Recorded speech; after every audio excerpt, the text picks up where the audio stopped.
সরকারি পানি নিষ্কাশনের নালা দখলের অভিযোগ। ১.৫ মাস ধরে পানিবন্দী শতাধিক পরিবার। জলাবদ্ধতা নিরসনে বিকল্প পথে পানি নামাতে গিয়ে হামলার অভিযোগ, আর সেই হামলায় ব্যবহার করা হয়েছে মরিচ, হলুদ আর পাথরের গুঁড়ো। ঘটনাটি কুড়িগ্রামের বুরুঙ্গামারী উপজেলার পাইকেরছড়া ইউনিয়নের। স্থানীয়দের অভিযোগ, সরকারি খাস জমির উপর থাকা শতবর্ষী একটি পানি নিষ্কাশনের নালার উপর ঘর নির্মাণ করায় বন্ধ হয়ে যায় পানির স্বাভাবিক প্রবাহ। এর ফলে প্রায় ১.৫ মাস ধরে জলাবদ্ধতায় ভুগছে পুরো এলাকা।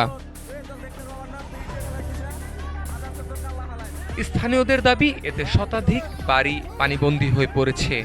ক্ষতির মুখে রয়েছে ১৫০ থেকে ২০০ বিঘা কৃষিজমির ফসল। দীর্ঘদিন ধরে পানি জমে থাকায় দিঘির মাছ বের হয়ে যাওয়ার পাশাপাশি শত শত সুপারি গাছও নষ্ট হওয়ার আশঙ্কা তৈরি হয়েছে। অভিযোগ রয়েছে, বিষয়টি নিয়ে একাধিকবার প্রশাসনের বিভিন্ন দপ্তরে অভিযোগ করা হলেও স্থায়ী সমাধান মেলেনি। পরে স্থানীয় সংসদ সদস্যের নির্দেশে জমি পরিমাপ করে নালাটি সরকারি খাস জমির অংশ হিসেবে চিহ্নিত করা হয় বলে দাবি করেন এলাকাবাসী। তবে এরপরও নালা খুলে দেওয়া হয়নি বলে অভিযোগ করেন এলাকাবাসী। সবশেষে জলাবদ্ধতা নিরসনে বিকল্প পথে পানি নিষ্কাশনের উদ্যোগ নিলে সংঘর্ষের ঘটনা ঘটে।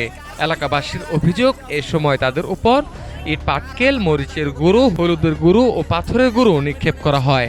এতে প্রায় ৫০ জন নারী পুরুষ আহত হওয়ার দাবি করেছেন তারা।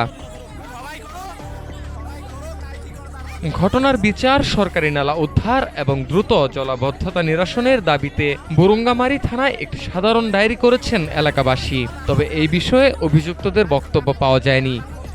একই সঙ্গে প্রতিবেদনটি প্রকাশের সময় পুলিশের পক্ষ থেকেও কোনো আনুষ্ঠানিক বক্তব্য মেলেনি। কুড়িগ্রাম থেকে মোহাম্মদ জাকারিয়া হোসেনের তথ্যচিত্রে মুকসুদুল হাসান মিঠু, ঢাকা টুডে।